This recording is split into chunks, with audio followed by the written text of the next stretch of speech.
அனைத்து போக்குவரத்து ஓய்வு பெற்ற பணியாளர்கள் அனைவருக்கும் சிங்காரம் பணிவன்புடன் இந்த வீடியோவை பதிவிடுவதில் மிகவும் மகிழ்ச்சி அடைகிறேன்.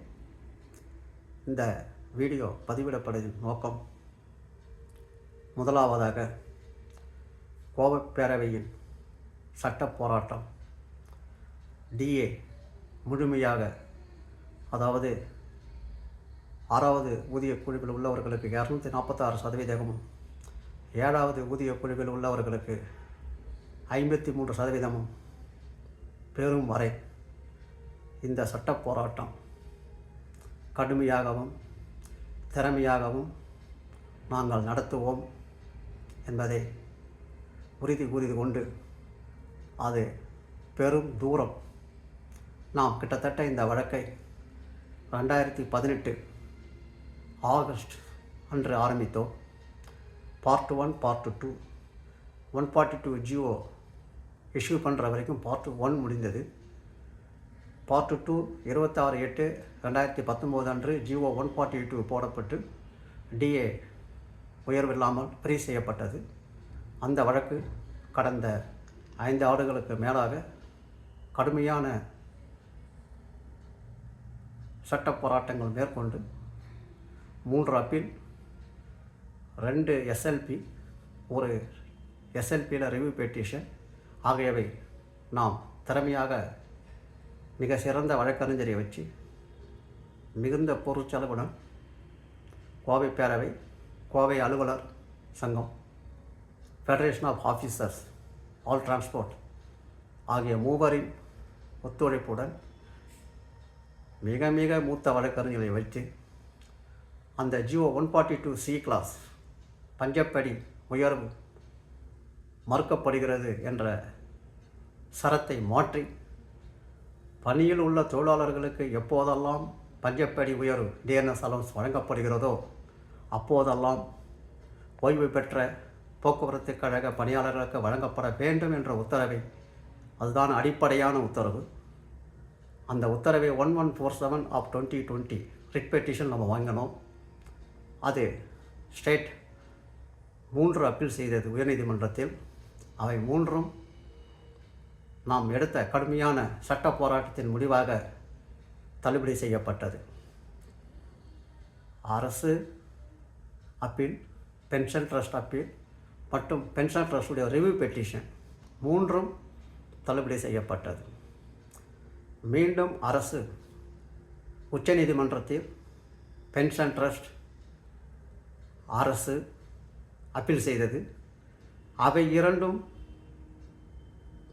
டெல்லியில் உள்ள மூத்த வழக்கறிஞர் கிரியை வைத்தும் நமது வழக்கறிஞர் திரு அஜ்மல், தற்போதைய additional advocate general of Tamil Nadu அவர்களை வைத்து மிகவும் திறமையுடன் பாயிண்ட் பை பாயிண்ட் உச்சநீதிமன்றத்தை நாம் எடுத்து கூறி அந்த அனைத்து அப்பீல்களையும் உடனடியாக தள்ளுபடி செய்தோம் என்பதுதான் மிக குறிப்பிடத்தக்கது.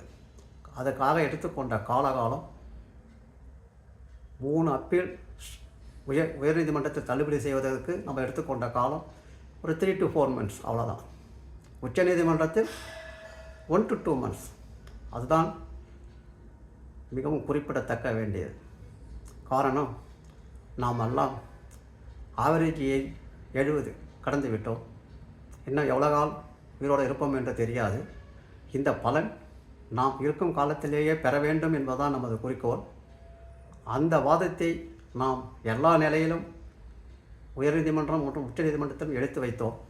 அதை கணம் மாண்புமிகு நீதியார் அவர்கள் எடுத்துக்கொண்டு நம் வழக்கை விசாரித்து மிக ஒரு நல்லதொரு தீர்ப்பை வழங்கினார்கள். அவ்வாறு வழங்கும்போது நான் மீண்டும் சொல்லுவது, அரசு எதிர்வாதம் செய்வது பென்ஷன் ட்ரஸ்டில் பணம் இல்லை.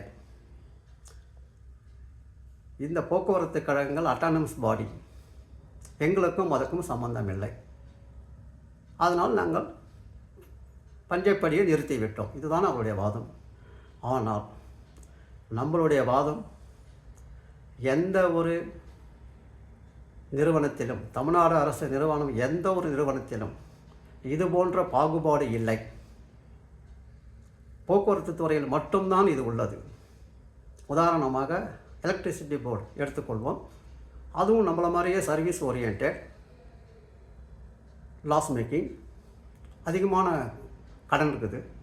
அங்கே இந்த பிரச்சனை எதுவுமே இல்லையே என்ற வாதங்களையும் அவர்களுக்கு அவ்வப்போது உயர்த்தி வழங்கப்படும் ஜீவோக்களையும் நாம் சமர்ப்பித்தோம்.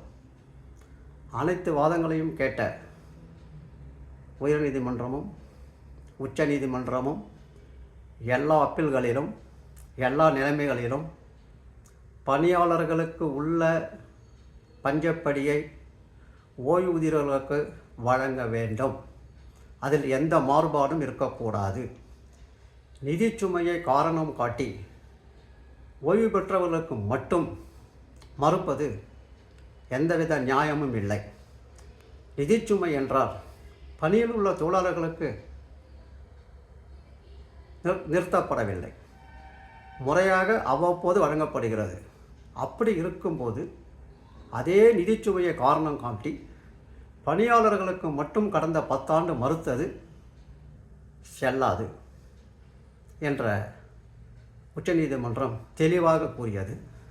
அப்போது அரசு ஒவ்வொரு நிலையிலும் ஒவ்வொரு அப்பீலிலும் உயர்நீதிமன்றம் மற்றும் உச்சநீதிமன்றத்தில் எங்களுக்கு வருஷத்துக்கு 1000 கோடி ஆகும், அரியர் 3000 கோடி ஆகும் என்ற வாதத்தை திரும்ப திரும்ப ஃபைல் செய்தார்கள். அப்பீல், ரிவ்யூ பெட்டிஷன், எல்லா நிலைமையிலும் அவர் சொல்லக்கூடிய கருத்து ஆண்டுக்கு 881 கோடி ஆகும், அரியர் 3100 கோடி ஆகும் என்று அஃபிடேவிட் தாக்கல் செய்துள்ளார்கள். அவையெல்லாம் கருத்தில் எடுக்கப்பட்டு கவனத்தில் எடுத்துக்கொண்டு வாதாடப்பட்டு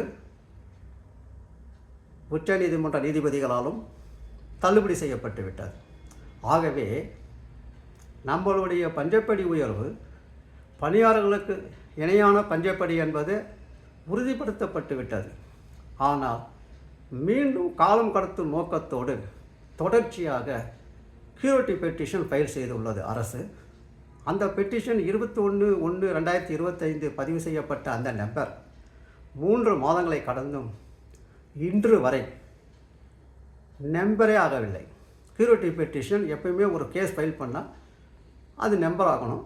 நம்பர் ஆன உடனே தான் அப்புறம் ஹியரிங் வரும், அப்புறம் தான் அது தீர்ப்பு வந்து நமக்கு வரும். ஆனால் மற்ற வழக்குகள்லாம் பதிவு செய்யப்பட்ட 45 நாட்களுக்குள் தள்ளுபடி செய்யப்பட்டதால் இந்த வழக்கை ஏனோ உள்நோக்கத்துடன் டிஃபெக்டிவாக ஃபைல் செய்துள்ளார்கள். ஆகையால் 3 மாதங்களாக அது கியூரிட்டி பெட்டிஷன் இன்று வரை நம்பராகவில்லை. அது எப்போ நம்பர் ஆகும், எப்போ டெஃபெக்டிவை கிளியர் பண்ணுவார்கள், எப்போ அந்த கேஸ் முடியும் என்பது எனக்கும் தெரியாது, மற்றவர்களுக்கும் தெரியாது. இந்த நிலையில் அந்த பெட்டிஷனை காரணம் காமிச்சு 21/4/2025 கண்டெம்ப்டில் அது முடிந்ததுக்கப்புறம் முடிவு எடுத்துக்கொள்ளலாம் என்று அரசு ஒரு வேளை வாதம் செய்தால் அது எடுபடாது. ஏனென்றால் இதுவரை அவர்கள் இன்னும் நம்பரே வாங்கவில்லை. 3 மாதமாக. ஒருவேளை அது நம்பராகி அது மறுபடியும் வாதத்துக்கு எடுத்துக்கொள்ளப்பட்டால் நம் கண்டெம்ப்ட் பாதிக்கலாம்.